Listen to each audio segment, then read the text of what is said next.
حمدن کثیرا طیبا مبارکا فی۔ نبی علیہ الصلوۃ والسلام کا فرمان گرامی ہے، صلو کما رأیتمونی اصلی، میرے صحابہ میرے امتیوں نماز اس طرح پڑھو جس طرح مجھے پڑھتے ہوئے دیکھا۔ تو جس طرح نبی علیہ الصلوۃ والسلام نے نماز پڑھی، صحابہ نے بھی اسی طرح پڑھی، پھر صحابہ کو دیکھ کر تابعین نے، پھر تبع تابعین نے، یہ سلسلہ ہم تک پہنچا۔ تو نماز اس طرح پڑھنی ہے، سجدہ اس طرح کرنا ہے، رکوع اس طرح کرنا ہے، رفع الیدین اس طرح کرنا ہے، آمین بالجہر اس طرح پڑھنی ہے، صف بندی اس طرح بنانی ہے جس طرح ہمارے نبی صلی اللہ علیہ وسلم نے بنائی۔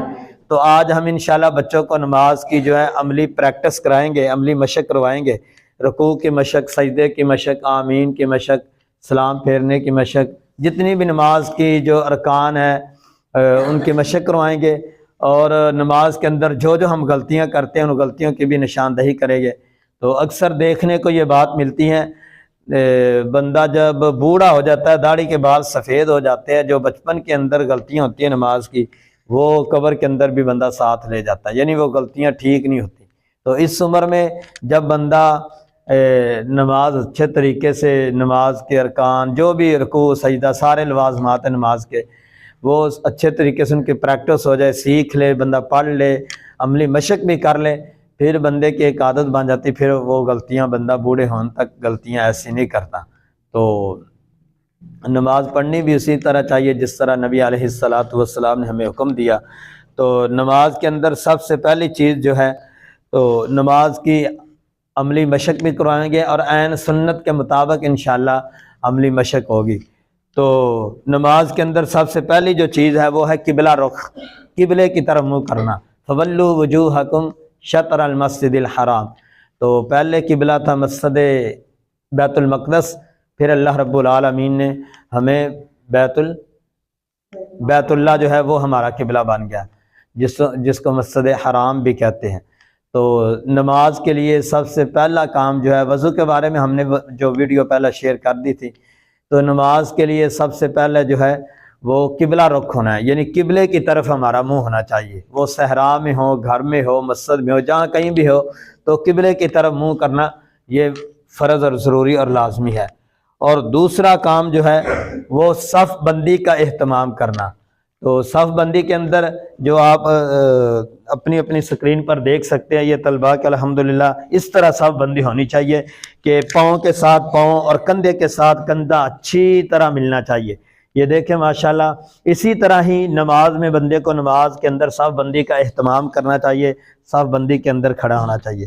یہ ہر بچے کا پاؤں کے ساتھ پاؤں اچھی طرح ملے، اور ہر بندے کا کندھے کے ساتھ، ہر بھائی کا کندھے کے ساتھ کندھا اچھی طرح ملے۔ تو یہ ماشاءاللہ سب طلباء کا کندھے کے ساتھ کندھا بھی ملا ہوا ہے، اور پاؤں کے ساتھ پاؤں بھی اچھی طرح ملا ہوا ہے۔ تو یہ نبی علیہ الصلوۃ والسلام کا فرمان ہے کہ صف بندی کا اہتمام کیا جائے۔ تو صف بندی کے اندر نبی علیہ الصلوۃ والسلام اتنا اہتمام کرتے تھے صف بندی کا کہ آپ نبی علیہ الصلوۃ والسلام تکبیر کے بعد یا تکبیر کے دوران ہی صفوں کے اندر گھومتے تھے، جس کا پاؤں آگے پیچھے ہوتا تھا اس کو نبی علیہ الصلوۃ والسلام اس صحابی کے پاؤں کو برابر کر دیتے تھے، کندھے کے ساتھ کندھا اور پاؤں کے ساتھ پاؤں تمام صحابہ کا ملاتے تھے۔ اور حضرت عمر رضی اللہ تعالیٰ عنہ کے بارے میں حدیث آتی ہے کہ حضرت عمر رضی اللہ تعالیٰ عنہ اس وقت تک جماعت کھڑی نہیں تھے کرتے جب تک صف بندی بہترین طریقے سے نہیں ہو جاتی تھی۔ تو بلکہ حضرت عمر نے اور نبی علیہ الصلوۃ والسلام نے بھی کچھ لوگوں کو، صحابہ کو مخصوص کیا ہوا تھا، وہ صفوں کے اندر، مسجد نبوی کے صفوں کے اندر گھوم پھر کر جو ہے وہ صفیں درست کرتے تھے، جس طرح میں صفوں کے درمیان چل رہا ہوں، اسی طرح نبی علیہ الصلوۃ والسلام صفوں کے درمیان، حضرت عمر رضی اللہ تعالیٰ عنہ صفوں کے درمیان چلتے اور صفوں کی جو ہے درستگی فرماتے۔ تو صف کی درستگی کرنے کے بعد اگلا کام جو ہے جو کرنے والا وہ ہے ٹوپی۔ بعض لوگ کہتے ہیں کہ ٹوپی سر پر نہ ہو تو نماز نہیں ہوتی، یہ فضول بات ہے۔ تو نبی علیہ الصلوۃ والسلام سے دونوں طرح احادیث ملتی ہے، ٹوپی پہن کر بھی نبی علیہ الصلوۃ والسلام نے نماز پڑھی اور پڑھائی، اور صحابہ نے بھی ٹوپی پہن کر بھی نماز پڑھی اور اتار کر بھی نماز پڑھائی اور پڑھی۔ دونوں طرح ٹھیک ہے۔ یہ حدیث کو اس طرح کی کوئی صحیح ستہ میں حدیث نہیں ملتی کہ ٹوپی کے بغیر نماز نہیں ہوتی، یا ٹوپی پہننے سے نماز کے اندر اجر کے اندر زیادہ ثواب مل جاتا ہے، زیادہ اجر مل جاتا ہے، اس طرح کی بھی کوئی حدیث نہیں آتی۔ تو ٹوپی ہو پھر بھی ٹھیک ہے، نہ ہو پھر بھی نماز ہو جاتی ہے، نماز کی قبولیت پھر بھی نماز جو ہے بندے کی ٹھیک ہوتی ہے، اس میں کوئی حرج نہیں ہے ٹوپی ہو یا نہ ہو۔ اگلا مسئلہ ہے نیت کا، نماز کے اندر نیت۔ تو نیت جب آپ گھر سے چلے اسی وقت آپ کی نیت ہوگی کہ ہم نے نماز پڑھنے جانا ہے، تو اکثر لوگ یہ غلطی نماز شروع کرنے سے پہلے کرتے ہیں، اور یہ بہت بڑی غلطی ہے کہ جب جماعت کھڑی ہو جائے ہر بندہ وہ مخصوص الفاظ بولتا ہے، میرا منہ قبلے کی طرف 4 رکعت اللہ اکبر، یہ طریقہ ثابت نہیں ہے۔ تو بھائی جب بھی آپ نے نیت کا تعلق دل کے ساتھ ہے، تو جب بھی آپ نے نیکی کرنی ہے، جو بھی کام کرنا اس کا تعلق دل کے ساتھ ہے، تو جب بھی نماز شروع کریں یہ الفاظ دہرانے کی کوئی ضرورت نہیں ہے، میرا منہ قبلہ رخ اور 4 رکعت پیچھے امام کے اللہ اکبر، اس طرح کی کوئی حدیث نہیں ہے۔ اس طرح تو پھر ہر نیکی کرنے سے پہلے بندے کو نیت کرنی چاہیے، ہر بندے کو جو ہے وہ نیت کرنی چاہیے نیکی کا کام کرنے سے، جو بھی کام کرے۔ تو اس طرح کی کوئی حدیث نہیں ملتی، نیت کا تعلق بندے کے دل کے ساتھ ہے۔ تو ارادہ کر کے جب بندہ کھڑا ہو جائے صف کے اندر، صف بندی بھی بنا لے۔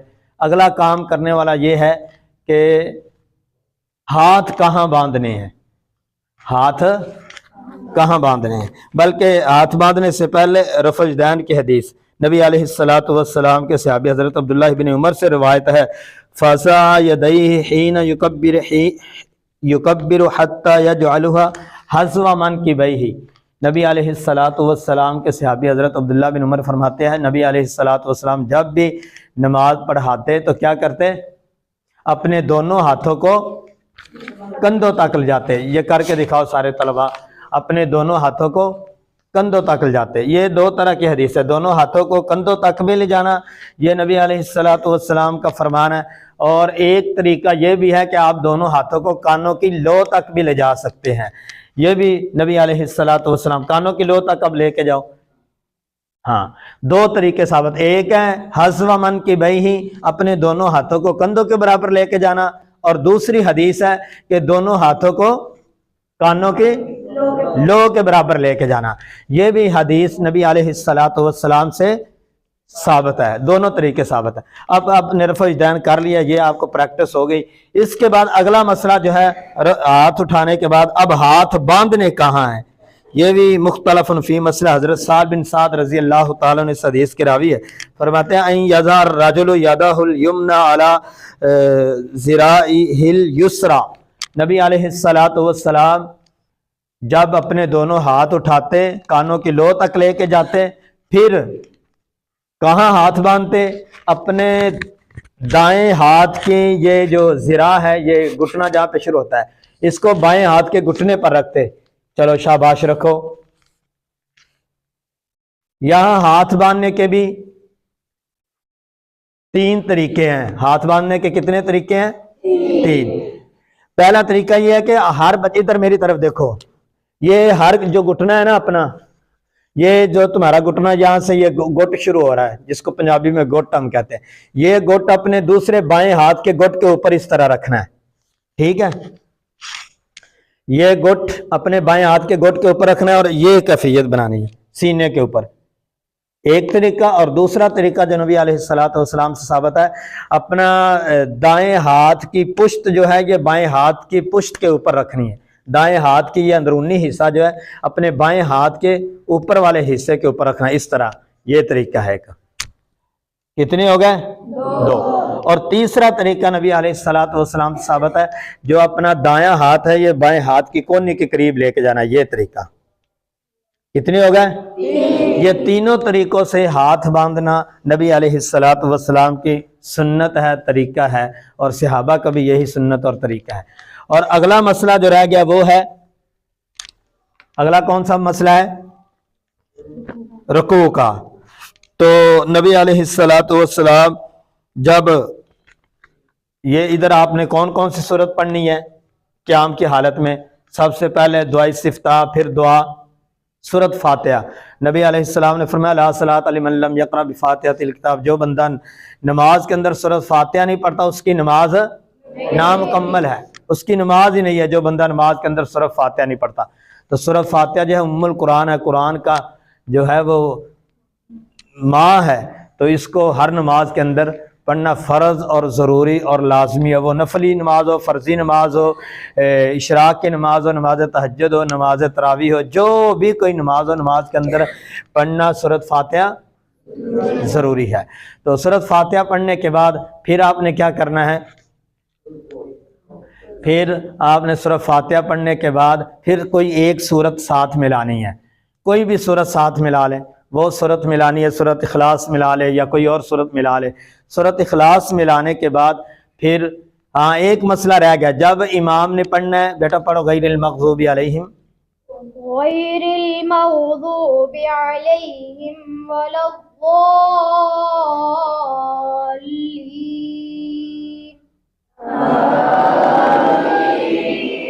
پھر ایک مرتبہ پڑھو غیر المغضوب علیہم ولا الضالین،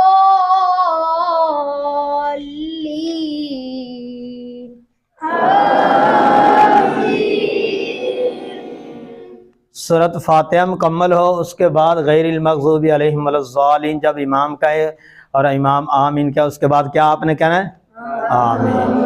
تو یہ بھی نبی علیہ السلام کا فرمانا، آمین اونچی آواز سے بلند آواز سے کہنا، بلکہ صحابہ فرماتے تھے مسجد نبوی میں اتنی بلند آواز سے صحابہ آمین کہتے کہ مسجد نبوی کے در و دیوار گونج اٹھتے تھے، اور یہ نبی علیہ السلام کی سنت بھی ہے آمین کہنا۔ اور آمین کہنے کے بعد پھر آپ نے کوئی اور ساتھ ایک چھوٹی سورت ملانی ہے، وہ پیچھے کھڑا ہونے والا مقتدی نہیں پڑھے گا، صرف امام ہی اس کی قرات کرے گا۔ تو وہ قرات کرنے کے بعد وہ بھی سورت پڑھاؤ، سورۃ فاتحہ بھی مکمل پڑھاؤ اور ساتھ کوئی سورت ملاؤ۔ الحمد للہ رب العالمین الرحمن الرحیم مالک یوم الدین غیر المغضوب غیر المغضوب علیہم ولا الضالین،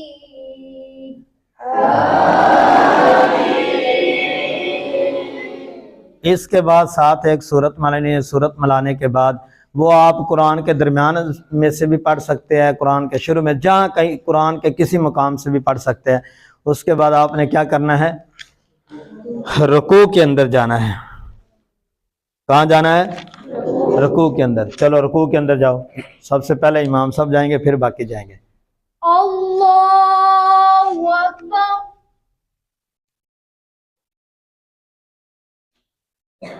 شاباش۔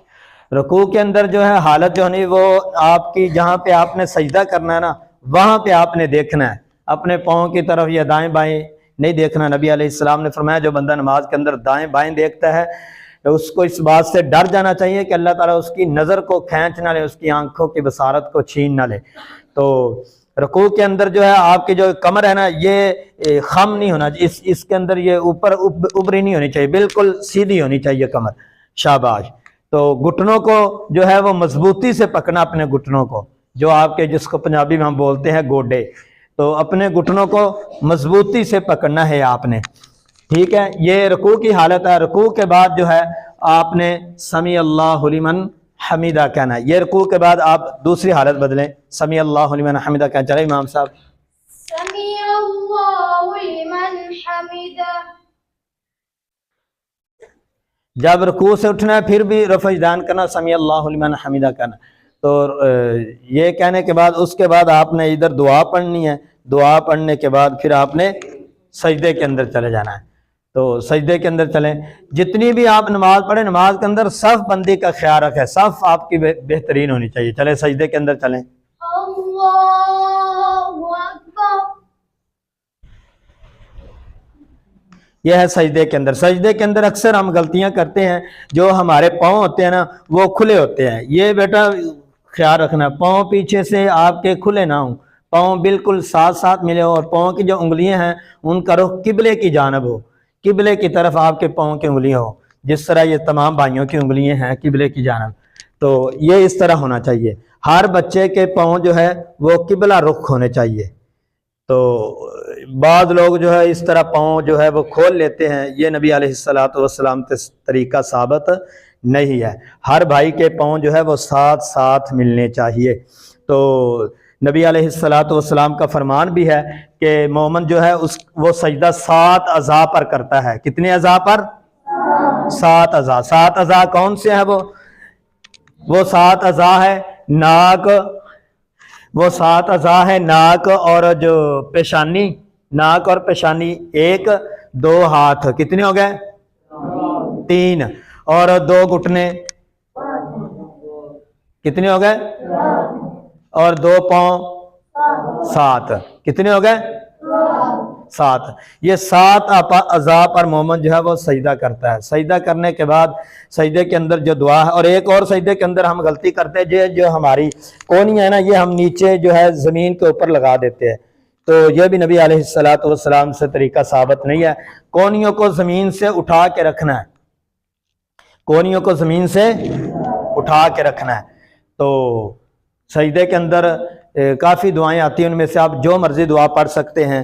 سبوح قدوس رب الملائکۃ والروح، یہ بھی دعا پڑھ سکتے ہیں۔ رب اغفر لی، سبحان ذی الجبروت والملکوت والکبریاء والعظمت، یہ بھی دعا پڑھ سکتے ہیں۔ اور اس کے علاوہ اللہم لک سجدت وبک آمنت ولک اسلمت خشع لک سمعی وبصری ومخی، یہ بھی آپ دعا پڑھ سکتے ہیں رکوع سجدے کے اندر۔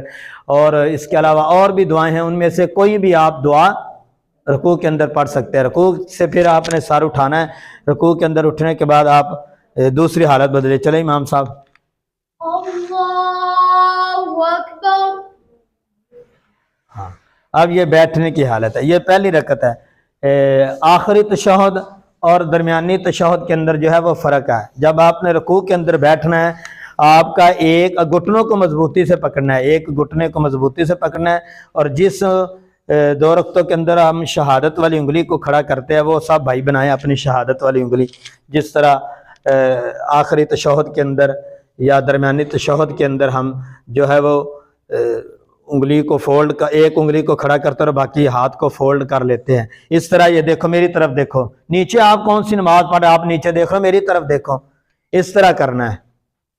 ایک ہاتھ اس طرح گھٹنے کے اوپر اور دوسرا ہاتھ اس طرح ہو، اس طرح۔ تو جب اشہد اللہ الہ الا اللہ ہے، زبیر میں نے 3 مرتبہ کہا کہ میری طرف دیکھو،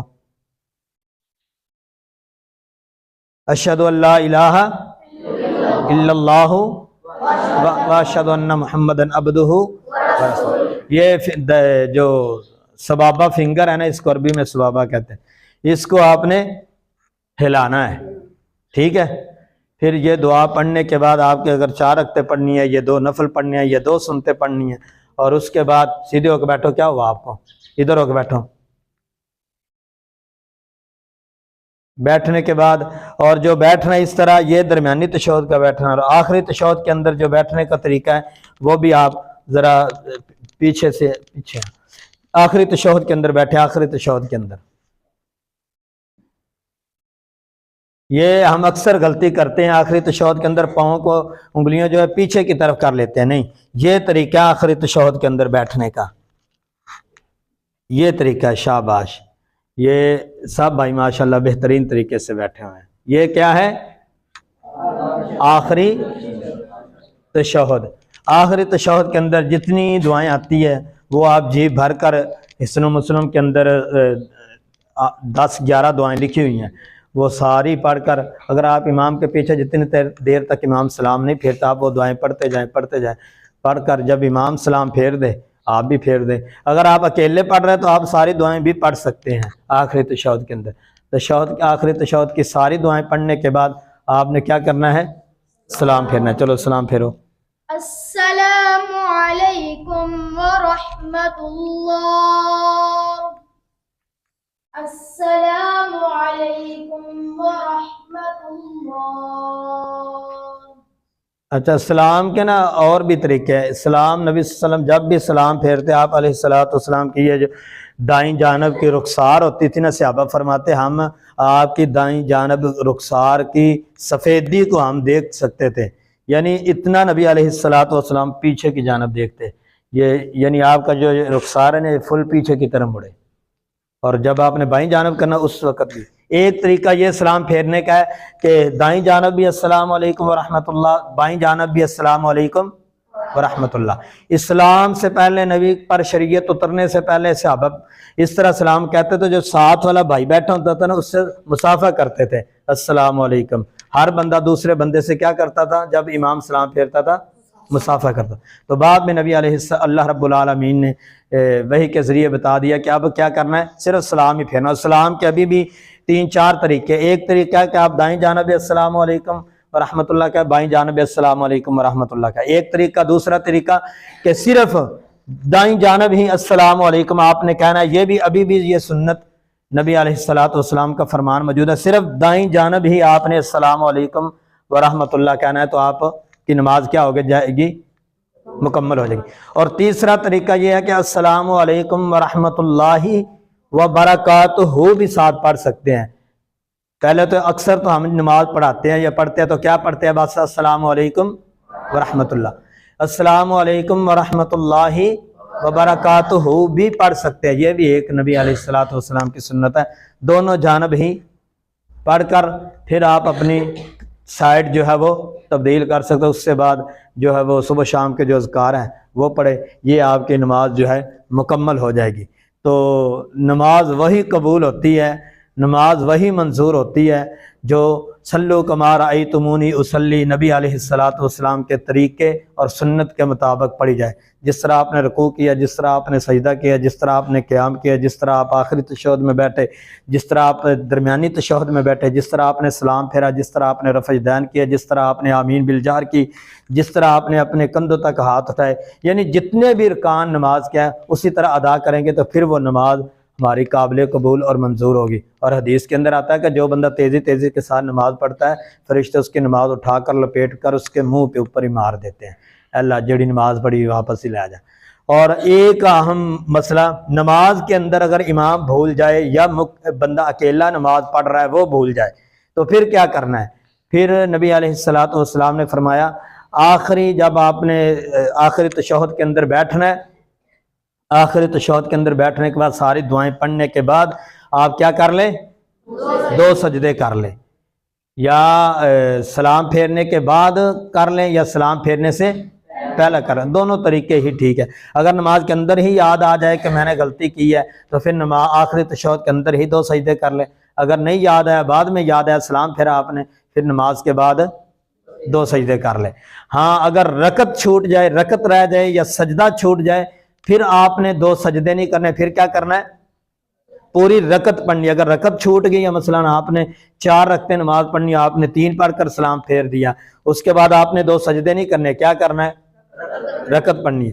مثال کے طور پر آپ نے 4 رکعتیں ہی پڑھنی تھی لیکن آپ نے 1 سجدہ نہیں کیا تو پھر بھی آپ نے کیا کرنا ہے؟ رکعت ہی پڑھنی ہے، 2 سجدے نہیں کرنے. تو اگر نماز کے اندر کوئی دوسری کمی پیشی آ جائے تو پھر آپ نے کیا کرنا ہے؟ سجدہ صاحب اس کو بولتے ہیں. یہ 2 سجدے جب بندہ کرتا ہے تو شیطان ذلیل ہو جاتا ہے، اور شیطان کو چڑ ہی اس بات سے ہوتی ہے جب مومن سجدہ کرتا ہے. پتہ ہے آپ کو شیطان کس لیے بنا تھا؟ اللہ تعالیٰ نے اللہ تعالیٰ نے جب آدم کی تخلیق کو بنایا تو فرشتوں کو کیا کہا تھا؟ آدم کو سجدہ کرو. حالانکہ سجدہ کس کو کرنا چاہیے؟ اللہ تعالیٰ کو. انسان کی عزت اور مقام بڑھانے کے لیے اللہ تعالیٰ نے اپنی نوری ملائکہ کو جو ہر وقت اللہ تعالیٰ کی عبادت کرتے ہیں ان کو کہا کہ کس کو سجدہ کرو؟ انسان کو، آدم کو سجدہ کرو. سب فرشتوں نے آدم کو سجدہ کیا، صرف شیطان نے، ابلیس نے سجدہ نہیں کیا. قیامت کے دن تک کے لیے کیا بن گیا؟ مردود، شیطان لعین. قیامت کے دن تک اس پر پھٹکار اور لعنتیں برستی رہے گی. یعنی اس کو سجدے کے اندر سجدہ کرنے سے بہت تکلیف ہوتی ہے. اور دوسری بات، بندہ سب سے زیادہ اللہ تعالیٰ کے قریب حالت سجدہ میں ہوتا ہے.